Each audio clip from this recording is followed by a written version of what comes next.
माननीय सभापति महोदय, मेरे पास उसकी ये पूरी की पूरी वीडियोग्राफी की सीडी है। कहां खड़ा होना है? कैमरे लगाओ, लोग देख लें कि हम किसान हैं। नमस्कार, मैं हूं राजकुमार प्रजापति और आप देख रहे हैं क्लासिक अनफिल्टर्ड। केंद्रीय कृषि मंत्री शिवराज सिंह चौहान ने संसद में ये भाषण दिया है। शिवराज सिंह चौहान जब भाषण दे रहे थे तो उनके भाषण में पूर्व प्रधानमंत्री अटल बिहारी वाजपेयी की झलक दिखी। उनके बोलने का अंदाज अटल बिहारी वाजपेयी जैसा दिखा। इस भाषण में उन्होंने कांग्रेस नेता राहुल गांधी पर जमकर निशाना साधा। सुनिए उनका पूरा भाषण। मैं कभी आलोचनाओं में विश्वास नहीं करता, लेकिन नाटक से किसान की जिंदगी नहीं बदलेगी। माननीय सभापति महोदय, एक नेता जिन्होंने बड़ी यात्राएं निकाली, बड़ी बड़ी यात्राएं, उस यात्रा के दौरान माननीय सभापति महोदय हरियाणा गए। सोनीपत रियल दिखने के लिए रील बनाई। खेत में एक पुराना वीडियो देख रहा था। सभापति महोदय, 2023 का वीडियो है सोनीपत का। अचानक के खेत में पहुंच जाते, किसानों से ज्यादा वहां कैमरामैन थे। कैमरे पहले से फिक्स थे, कहां फोकस किए जाएंगे ये तय था। दो लोग पकड़ के उनको खेत में ले जा रहे हैं। खेत में पहुंचने के बाद उनको पता नहीं खेत में करना क्या है, तो वहां पूछ रहे हैं कैमरामैन से, कैसे खड़े होना है, क्या करना है, क्या करना है।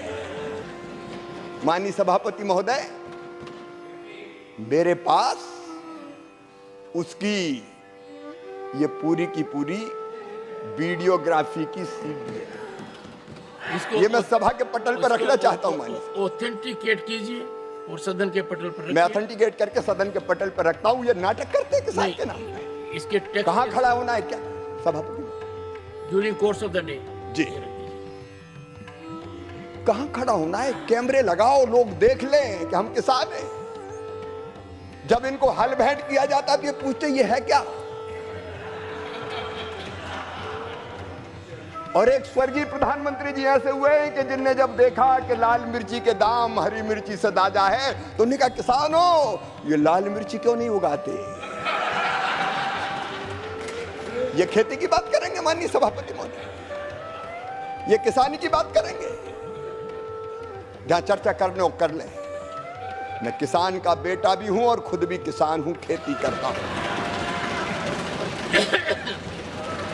और तो मैं कह रहा था, किसानों के बारे में भाजपा ने सोचा, हमारे प्रधानमंत्री नरेंद्र मोदी जी ने सोचा।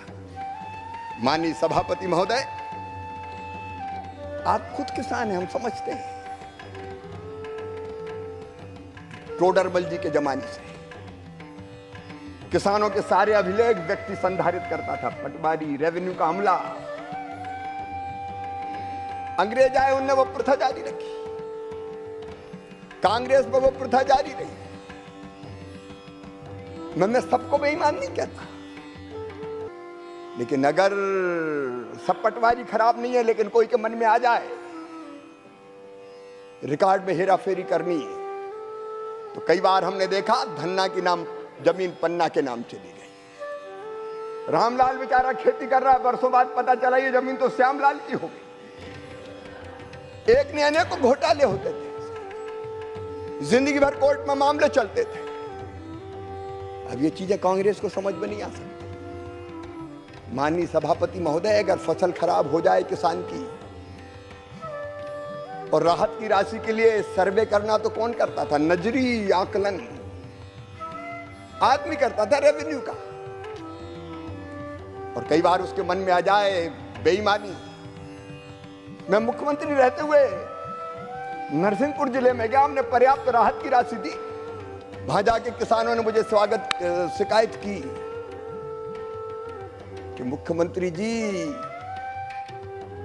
जिसका गन्ना बोया था उसको गेहूं की फसल खराब होने का ओले के बाद मुआवजा दे दिया। सिर्फ हंगामा खड़ा करना मेरा मकसद नहीं, मेरी तो हसरत है कि ये सूरत बदलनी चाहिए।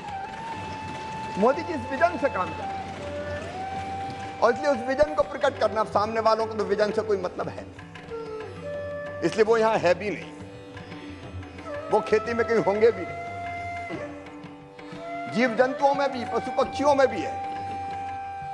थोड़ा सा समय और माननीय सभापति, थोड़ा सा समय, बहुत लंबा हो गया माननीय मंत्री जी। जल, जमीन, और आपने सभी पॉइंट कवर कर लिए हैं। थोड़े से और बटे, ये किसानों के लिए बहुत उपयोगी, मैं जल्दी खत्म करता हूं। मैं बहुत विस्तार में नहीं जाऊंगा क्योंकि मैं जानता हूं कि समय की सीमा होती है, लेकिन मैं क्या करूं, मेरी तो हर सांस किसानों के लिए चलती है, खेती के लिए चलती है। दिन और रात खेती के बारे में प्रधानमंत्री जी के नेतृत्व में हम सोचते हैं, इसलिए विस्तार से फिर कभी चर्चा का अवसर मिलेगा तो मैं फिर करूंगा। केवल एक निवेदन के साथ आपके माध्यम से मैं सभी राजनीतिक दलों को यह निवेदन करना चाहता हूं कि किसान को वोट बैंक ना समझें, किसान को इंसान मान के व्यवहार करें। राज्य सरकारों का सहयोग जरूरी है, क्योंकि बिना राज्य सरकारों के सहयोग के केंद्र काम नहीं कर सकता। इसलिए जो हमारा फेडरलिज्म, जो हमारा सहकारी संघवाद है, उस भावना का आदर करते हुए मैंने अलग अलग कृषि मंत्रियों को बुलाया, किसी पार्टी के हो, हमने पार्टी का भेद नहीं किया और वहां की कृषि समस्याओं पर चर्चा करके उनका समाधान का प्रयास किया है। हम राज्यों के साथ मिलकर काम करेंगे।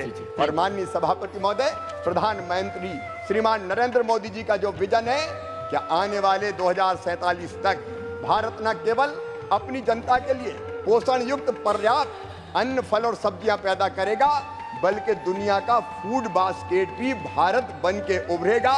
समाधान की तरफ बढ़ेंगे और सबको साथ लेके आगे चलेंगे। कौन कहता है कि आसमान में सुराख नहीं होता, एक पत्थर तो तबीयत से उछालो यारो। हम परिश्रम की पराकाष्ठा और प्रयत्नों की परिसीमा करके इस देश की कृषि और किसान के कल्याण में कोई कसर नहीं छोड़ेंगे। बहुत बहुत धन्यवाद।